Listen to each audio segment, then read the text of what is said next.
I hope you enjoyed last week's Q&A episode where I answered your questions. If you missed it, please go back and listen to episode 52. Today, I want to talk about mental health. It's the topic that millennials are pretty comfortable talking about, but the generations before them, not so much. But mental health has been a significant concern over the last few years, particularly due to the COVID-19 pandemic and its associated lockdowns, social isolation, and economic instability. The pandemic has caused increased levels of anxiety, depression, and stress in many individuals as they face uncertainty about the future, concerns for their health, and that of their loved ones, and disruption to their daily routines. Life has gone back to quote unquote normal, but it really is a new normal, right? We have fewer workers, especially in the retail industry, resulting in longer lines in stores, slower response times, and sometimes you can't even get a person on the line when you need to reach a company by phone. And it's not just the retail industry. There are long waits in some cases for doctor appointments, especially specialists, and for some procedures. We're also dealing with food shortages, inflation, businesses and banking system glitches and collapses, churches resuming in-person services, but facing in some cases declining memberships. Moreover, there have been increased incidents of racial injustice and violence, natural disasters, and political tensions, which have only added to the already existing mental health challenges. In response, mental health awareness campaigns, online therapy services, and mental health resources have become more widespread. Many people have also sought help from mental health professionals and support groups, and there has been an increased recognition of the importance of taking care of mental health. Despite all this, there is still a stigma associated with mental health, and many people continue to struggle with mental health challenges without seeking help. They silently suffer.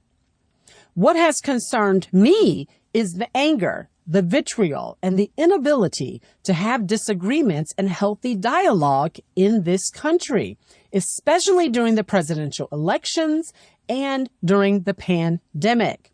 People seem to have shorter tempers and limited capacities to handle pressure or stress and stressful situations. Now, I'm aware that some of these issues were there before COVID-19 showed up on the scene, but it does seem that the number and the intensity have increased exponentially since 2020. Overall, the last few years have highlighted the need for increased awareness and support for mental health and the importance of providing accessible and effective mental health services for all individuals, including our children, who had to abruptly isolate themselves from their friends, stop their extracurricular activities, and participate in remote learning, which created some lapses in learning. We should always remember their mental health has been affected as well. And then there are the parents whose children are having mental health issues, who have to support their children while trying to simultaneously cope with life after the pandemic themselves. I spoke off the record with a person in the mental health field who has confirmed that there has been an increase since the pandemic of mental health visits, including suicides, suicidal attempts, and drug usage. This is what that person wanted to say to parents who are supporting their children experiencing mental health issues. It is important that parents supporting children who are struggling know that they aren't alone. It's okay to ask for support. There are organizations out there to help families. Also remember that as a parent, you are going to go through a lot of feelings and struggles. It is good to seek support or counseling for yourself as you are helping your child through this. You are going to deal with some intense emotions when your child is mentally ill. You may be the person who has to clean the wounds after your child has self-harmed or attempted suicide. And that alone, you need to process separately from helping your child. It is incredibly traumatic for you as the parent to have to deal with that. That's a great and necessary reminder for any parent who finds him or herself in that position. What I additionally want to say today is none of us is exempt from the hardships of life. Sometimes life overwhelms us, or we experience something devastating that affects us in ways we can't immediately recover from. When and if that happens to you, professional counseling is a useful and sometimes necessary tool to help you work through trauma or overcome adversity and hardship. You know, there's a biblical account where a prophet named Elijah, who had done great feats for God, such as he prayed for rain and it came after a 7-year drought. He called down actual fire from heaven. He turned a whole nation of people back to God. He took out something like 850 pagan prophets in a showdown. He had super speed and outran a king's chariot. Great feats. But then a person named Queen Jezebel threatened his life. So in fear, Elijah went on the run, and he was separated for a time from human interaction, essentially isolation. And he felt lonely and down. Elijah was experiencing severe depression, so much so that he was suicidal and he wanted to die. This can be found true of so many of us. Right after a mountaintop experience, you find yourself in a valley. And the valley can cause you to become depressed. And when you're depressed, your perspective is altered in such a way that you can't think or you can't see clearly. And you don't believe that the situation or the feeling will ever end. So Elijah, who was isolated, depressed, and physically exhausted, ends up crying out to God, telling him there's no hope for his situation. He was, as I said before, suicidal. God had to help Elijah see past himself and know that he wasn't alone. He had to help him get rid of his myopic thinking. But Elijah also needed some rest, and he needed some food to take care of his physical body.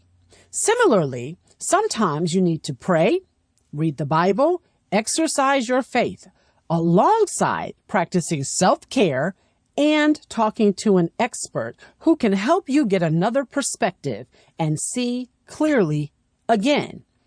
Faith and counseling are not mutually exclusive. Sometimes both are needed. You can have Jesus and therapy. You know, there are many reasons to seek professional help. I sought counseling for myself after giving birth to my firstborn child. I was fine until I gave birth. And I didn't cope well once he was born. I had lost my own mother on Mother's Day right before I found out I was pregnant with him. And I pushed her death out of my mind to focus on the pregnancy. And a counselor helped me to see that the depression I was experiencing was situational. It was based on the fact that I had delayed grieving my mother until I realized she wasn't here to celebrate and help me with my firstborn child. A wise woman whom I trusted called me one day to tell me that I wasn't coping well and that I should consider counseling. That is what got the ball rolling for me, and I'm so glad I got help. The counselor encouraged me to find a support group of moms. And I did. I joined an organization called MOPS, Mothers of Preschoolers. Those women, my faith, and my church at the time helped me through a really dark time in my life. But counseling was the main reason for the fog being lifted from my life. Also, that very wise woman took me to lunch one day, and she helped me understand why seeking professional help was so important for me. She said to me ever so gently, "I know you lost your mom, but wouldn't it be a shame for your kids to lose their mom too, and you're still here among the living?" This is why I keep saying over and over again, you have to have trusted truth tellers in your life, not yes people. because sometimes your life and your mental health may depend on them caring enough about you to tell you the truth about your situation and about what's really happening in your life. I sought help, even though I had never been to counseling before, because that wise woman helped me realize if I didn't get help, my unhealed self could negatively affect my kids, my family, and I didn't want my individual problem to become a generational problem. And my pastor at the time connected me with a Christian counselor, which was my preference. So please know that your pastor or your spiritual leader can be a resource to point you in the direction of professional help. And even if you're not a Christian, what I am saying today still applies. Get professional help if you need it, or if you're having a hard time dealing with something that has happened to you. There are plenty of qualified non-Christian counselors as well. Next week, I'll be back to speak with a mental health professional who will discuss this topic in more detail. I hope you'll join me for that discussion. Bye for now.